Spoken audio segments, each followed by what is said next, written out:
Jangan lupa subscribe YouTube channel Metro TV News dan jangan lupa nyalakan notifikasinya.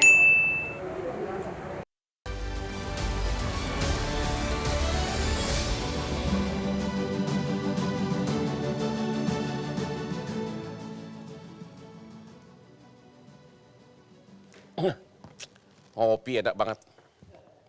Oke, Pak Beni, tadi Pak Johnson mengatakan bisa-bisa kasus ini memang sampai ke pengadilan. Harus. Ya, tapi dia mengatakan kalau dari awal pembuktiannya sudah tidak maksimum, maka bisa-bisa terjadi peradilan sesat. Ya. Itu kata Pak Johnson tadi. Pak Beni sebagai Kompolnas, apa tanggapan Bapak? Yang pertama, saya justru kaget tadi Pak Johnson bilang SP2HP dan sebagainya. Karena pada saat gelar awal kami hadir Ya. dengan tim penyidik dan sebagainya. Dibuka ruang seluas-luasnya kalau ingin tahu perkembangannya, Ya. tanyakan langsung. Jadi bayangan kami semuanya sudah jalan. Artinya informasi itu akan diberikan tahapan perkembangannya ini. Itu yang tadi saya agak kaget. Coba dulu tanyakan langsung ke Pak Beni, apa yang menurut Anda ini bisa ke arah peradilan sesat? Pointernya coba tanyakan dulu ke beliau. Ujung dari semua ini, karena ini pidana, kan harus dibawa ke pengadilan. Oke, apa yang kurang sekarang ini? Apa yang Anda khawatirkan dari segi pembuktian? Kalau seluruh prosedur ini tidak ditempuh, dan Yaitu apa? mulai dari pengolahan TKP, Ya. sampai pengumpulan bukti-bukti dan menghubungkan satu sama lain, kita bukan mau menjawab seperti kata Ketua Komnas. Ya. Kita harus menemukan kebenaran material lewat putusan pengadilan loh. Dan keadilan itu harus berdiri tegak serta kemanfaatan. Ini yang bukan belum, hanya yang membongkar. belum dilakukan apa? Bisa pointernya nggak tanya ke Pak Beni? Loh, yang pertama permintaan kita misalnya prarekonstruksi mereka jalan sendiri dan ternyata prarekonstruksinya tidak sesuai dengan seperti yang kami mohonkan, ya kan? Yang Ya. baru dipenuhi kan baru otopsi saja, Oke. ya kan? Kemudian juga barang-barangnya mana, ya kan? Kemudian juga handphone bagaimana, Ya. ya kan? Nah, seluruh prosedur-prosedur ini ternyata belum diterima dan saya mau ingatkan kepada Pak Beni karena Pak Beni ini kan yang mengawasi. Katanya semua mau ditarik ke Mabes. Ternyata waktu prarekonstruksi, Pak, itu semua Polda. Makanya saya bilang, loh kok ini sekarang rekonstruksinya yang mana? Apakah pelecehan seksual, apakah pengancaman, ataukah laporan kami? Oh bukan, bukan laporan Anda, tapi ini Polda Metro Jaya dan ini adalah soal pengancaman, maksudnya tembak-tembakan. Ya. Nah, kalau semuanya seperti kayak begini caranya, ini jauh, boro-boro transparansi. Pak Beni gimana jawabannya? Ya, kami- atas tadi keluhannya semuanya itu. Kami ingin meluruskan bahwa ketika prarekonstruksi waktu itu berkas memang masih di Polda Metro. Oke, berkas masih di Polda Ya, Metro. baru belakangan ini ditarik ke Mabes. Oke, Jadi jangan rancu antara prarekonstruksi yang Polda. Polda berarti dilaksanakan oleh penyidik Polda. Ya. Nah sekarang sudah ditarik semua ke Mabes dan soal komposisi tim kalau itu melibatkan anggota dari Polda itu hal yang biasa. Oke, Kalau begitu pertanyaan saya kapan ditarik ke Mabes dan apakah Mabes melakukan penyidikan? Itu pertanyaan karena tadi penjelasannya Pak Beni ngawasin seolah-olah teknis semua yang dilakukan adalah penyidik-penyidik. Maksudnya penyidik-penyidik ini kan Polres dan Polda. Apakah ini harus jelas Pak Beni? Karena kalau itu tidak jelas, maka menurut saya prosedurnya Jadi amburadul. apa yang tidak jelas? Tanyakan ke Pak Beni. Ya itu tadi barusan yang Bang, pertanyaan kalau, saya. Bang ya, Ya, gimana, kalau kita ini mengerti, paham, advokat itu paham ya, itu sebenarnya semuanya udah jelas. Makanya kemarin itu tim kami datang ke Polda, contohnya untuk laporan ya. Laporan itu ya sudah berjalan. Tadinya di Polres, ditarik ke Polda, lalu ditarik ke Mabes. Nah kemarin karena kami tahu prosesnya itu, makanya kami tanyakan sampai mana laporan ini ya, ke mana? Ke Dirtipidum. Ya. Nah, karena komposisinya ini ya ada juga penyidik dari Polres, ada juga dari Polda, ada dari Mabes. Ya. Supaya penyidikan ini ya bisa ada kesinambungan. Tapi yang saya mau tambahin ini ya, dalam peristiwa atau perkara rangkaian peristiwa ini ada juga yang paling bahaya buat Republik ini. Apa itu? Ya. Kalau seorang istri jenderal saja melapor menjadi korban kekerasan seksual ditangani prosesnya itu dengan tidak serius, sebagaimana amanat Undang-Undang 12 2022, coba bayangkan kalau istri petani, istri orang papa, istri orang miskin, ya, makanya kami juga minta di situ, ya, diproses secara baik. Pertanyaannya, Saya sudah dapat 2 SP2HP 2, Ya. ya. Itu tertanggal 22 Juli dan 25 Juli. Udah? Jadi menurut SP2HP yang diterima kami tertanggal 25 Juli, ya, itulah kenapa kami datang menyampaikan permohonan kalau memang sudah dipanggil saksi-saksi, kalau sudah ada yang namanya hasil psikologi forensik, kalau sudah ada hasil yang namanya psikologi klinis, abang kan tahu prosesnya apa? Ya gelar perkara. pertanyaannya Begitu, mengenai kekerasan seksual. Ya. Kan yang diduga pelaku kan almarhum. Kan sudah meninggal, berarti Oh, kasus selesai. kalau itu Kasus selesai. Case close. Kalau yang itu gampang dijawab oleh KUHAP. Itu- Penyelidikan itu untuk menyelidiki peristiwa. Oke. Penyidikan itu siapa pelakunya. Nah, ternyata dalam perjalanannya tersangka meninggal dunia, kita pakai pasal 77 KUHP. Penuntutannya hapus. Tapi Ya. masyarakat perlu tahu, korban juga perlu tahu, kami kuasa hukum perlu tahu bagaimana laporan itu benar atau tidak.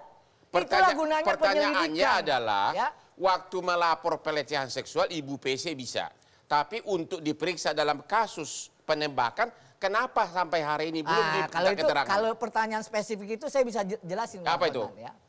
Pada saat pelaporan, Ya. maka klien kami itu tentu diverifikasi. Apakah benar melapor? Benar. Apakah itu dialami? Dialami. Berarti tidak trauma. Bukan, itu hanya verifikasi Oke. bertanya. Ya, berarti kan dengan menjawab normal berarti kan tidak trauma. Kenapa untuk kasus Kita penembakan? masuk yang namanya undang-undang ya nomor 12 tahun 2022. Ya. Kalau ada laporan, bahkan dalam undang-undang yang baru itu, ya, saksi plus 1 aja itu bisa digunakan. Itulah kemenangan yang namanya gerakan hak asasi manusia di Indonesia. Diundangkan. Kenapa? Sulit pembuktiannya kalau harus melihat di tengah jalan seorang perempuan misalnya. Lalu dia melapor, itu dia udah diancam 3 hukuman. Keluarganya nggak percaya, ya, masyarakat nggak percaya. Masa sih? Nanti dia jadi saksi korban dan menerangkan di muka persidangan, dia juga dihakimi. Oke, jadi kapan kira-kira Ibu PC siap untuk diminta keterangan dalam Itu kasus kalau itu penembakan? pertanyaannya, Ya. ya, itu pakai pasal 113. Jika ada alat yang sah, maka siapapun dia bisa didatangi. Maksudnya Kalau- penyidik mendatangi atau Boleh. Dan itu nggak perlu dikasih tahu sama Johnson apakah sudah diperiksa, apakah sudah ini, nggak perlu. di mana ini Johnson? Namanya juga penyidikan. Di mana ini kamu itu Johnson? Semua bahasanya transparan. Iya. Presiden ngomong begitu, Ini Menko Polhukam penyidikan, begitu. ini Menko penyidikan, Polhukam ya. ngomong, Penyidikan ini nggak ada keadilan. wajib. Ini keadilan Nggak ada publik. kewajiban Ini penyidik keadilan melaporkan. publik. Nggak ada. Ini keadilan Ya. publik. Yo Nggak jangan ada. cuma bicara kepentingan. Tidak ada Rakyat menuntut. kewajiban. Saya Rakyat selalu menuntut. ngomong namanya kemanusiaan, Ya. namanya keadilan. Ya, nggak Anda ada. bilang tadi ini Nggak istri ada. jenderal diperlakukan Nggak ada. kayak begini. Nggak ada. Lah, Ya. tempuh prosedur hukum, Ya. Bos. Kemarin kita datang kok. Tuntut Oke, supaya Kita rakyat datang. semua Oke, tahu. oke, Ya oke, kan? oke, Kita oke, datang. oke, cukup, Ya. cukup. Datangi. Kalau gitu Pak Damanik, tanggapan Komnas HAM atas Ibu PC yang belum diminta keterangan apa? Ya memang sesuai dengan pendekatan hak asasi manusia ya yang sekarang sudah masuk juga dalam undang-undang baru itu, dia memang menggunakan satu prosedur yang berbeda. Yaitu? Kami sudah dapat informasi misalnya dari beberapa pihak ya yang sudah berbicara, berusaha untuk melakukan pendekatan pada beliau. Menurut orang-orang ini termasuk Ketua Komnas Perempuan beberapa minggu yang Ya. lalu, katanya belum bisa memberikan keterangan. Tapi kita nggak tahu dalam 1-2 hari ke depan bisa jadi. Sudah Oke, mulai kita belum recovery. tahu itu Iya. bisa terjadi setiap waktu. Betul, ini sensitif Pak. Ya, Ya, di oke. mana-mana di dunia ini negara yang sudah sangat sensitif terhadap asasi manusia, memang saksi korban itu tidak mudah untuk Jadi disamakan. jadi dengan Pak lain. Komnas HAM masih mentolerir bahwa iya. bahwa Ibu PC belum bisa diminta keterangan Respect karena trauma terhadap masih hak bisa asasi dimaklumi. manusia. Sama dengan begini, orang bertanya, kenapa Komnas HAM pergi duluan ke keluarganya Brigadir J? Karena dia kita asumsikan ya, belum kita pastikan adalah korban. Tapi bagaimana dengan perasaan korban, keluarga korban? Lah, Kalau makanya- dalam kasus-kasus lain kan kalau ada saksi yang tidak datang atau ada alasan tertentu, biasanya dikirim tim dokter.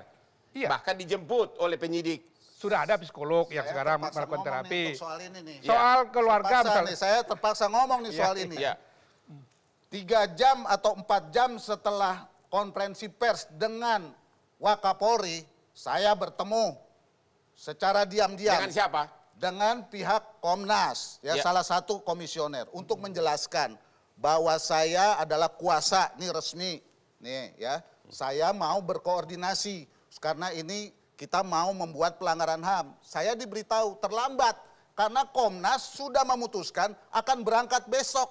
Jadi kami tidak pernah melaporkan kasus pelanggaran HAM, ya, kami tidak pernah melaporkan. Akan tetapi saya titip supaya keluarga itu dilindungi karena ini ada Jadi perempuan-perempuan yang berani. Anda mau protes dari Komnas HAM apa?